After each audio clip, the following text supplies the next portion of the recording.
सुखाने नांदा.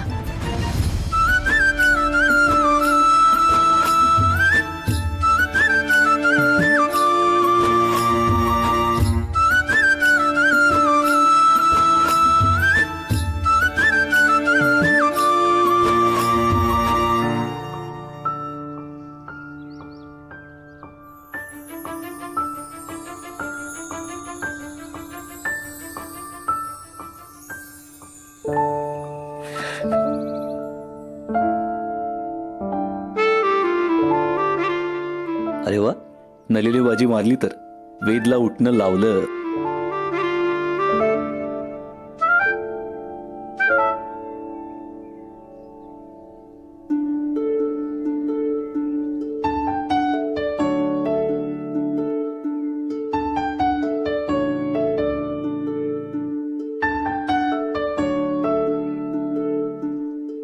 एकमेकांवर जीवापाड प्रेम करणारे हे असेच दिसतात. अव्यक्त असूनही खूप काही सांगणारी ही जोडी.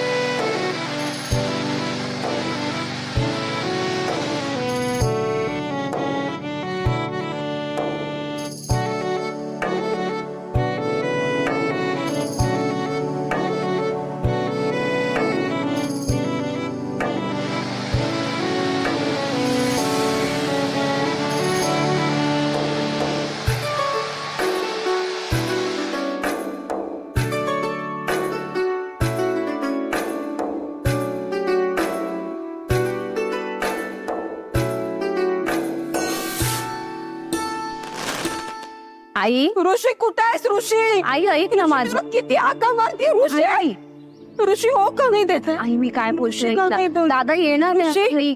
आई थांब, बाहेर नको जाऊ. आई, ऋषी दादा येणार आहे. दादा येणार. तू म्हणल्यावर येतो. जरा बस. ऋषी का नाही हो म्हणत आहे? ऋषी मला नाही दिसत आहे तू. थांब नाही, शांत हो ना. ऋषी येणार आहे दादा. येणं होय.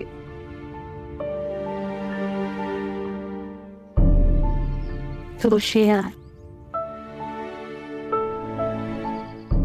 अंधारी डोह आहे, अंगाय त्यात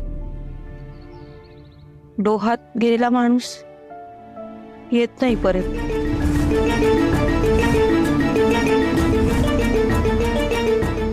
आई काय बोलतेस? त्या डोहा अंधार. तुला काही वाईट स्वप्न पडलं का?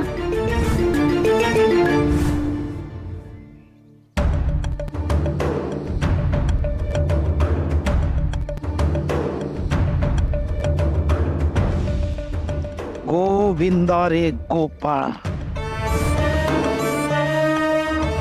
या तिकडीला असा चिरडीन मी बघणाऱ्याला वाटेल आम्ही मान सन्मान करतोय, पण मुळात वेदनेच्या शय्येवरचा मृत्यू असेल तो. हो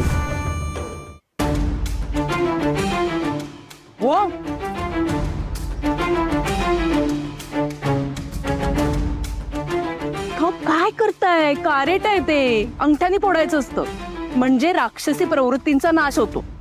खराखुरा राक्षस नाहीये तुमच्या पायाखाली. पण त्याला मारणारा खरा राक्षस तर मी आहे ना. माझ्या वाकड्यात जो जातो ना त्याला संपवण्यासाठी मी राक्षस होतो. मला चिथवू नकोस तू. जा फराळाची तयारी कर, भूक लागली आहे मला.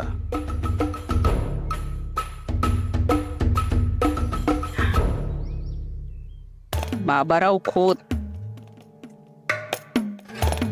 तुमच्या मधला राक्षस कसा बाहेर काढायचा ते मला बरोबर माहितीये. यापूर्वी मी त्याचा वापर केलाय आणि पुढेही करत राहील.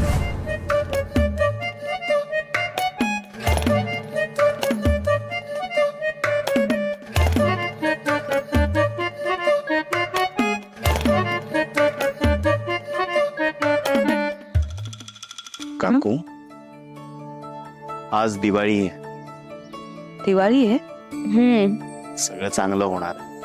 ऋषी येणार? येईल, नक्की येईल.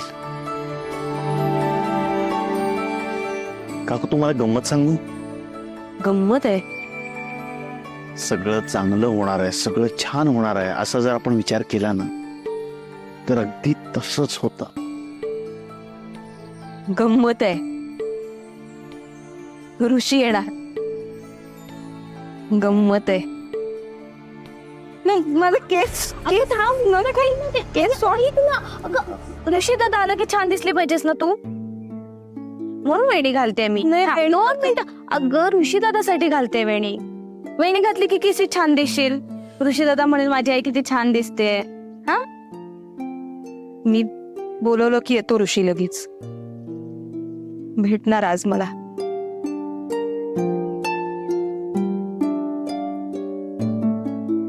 तसा काल फुगवून उभा आहे हा, पण तरी पण किती हँडसम दिसतो.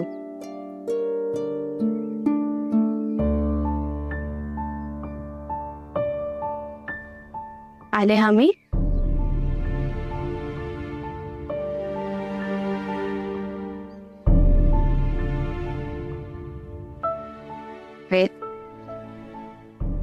ऐक ना, बाहेर कार्रेट ठेवलंय, ते तुझ्या उजव्या पायाच्या अंगठ्याने फोडायचंय. माझा या असल्या गोष्टींवर विश्वास नाहीये. ते झाडाचं फळ असतं. उगाच राक्षस वगैरे कशाला समजायचं. मी तुला सांगायचं काम केलं वेद.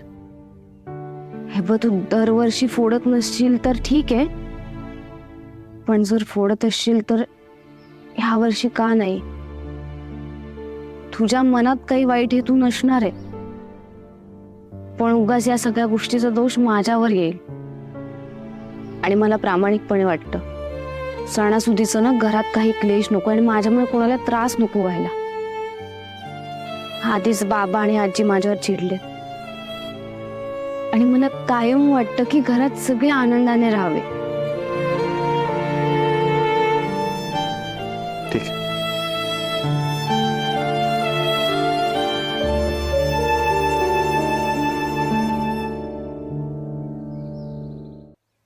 फराळ कमी आहे असं नाही का वाटत तुला? एवढा फराळ तरी तुम्ही कमीच म्हणताय. त्याबद्दल नाही बोलत आहे मी, पदार्थाबद्दल बोलते. चुडा आहे, चकली आहे, लाडू आहे, करंज्या आहे, शंकरपाळी आहे, पण अनारसे कुठे आहेत?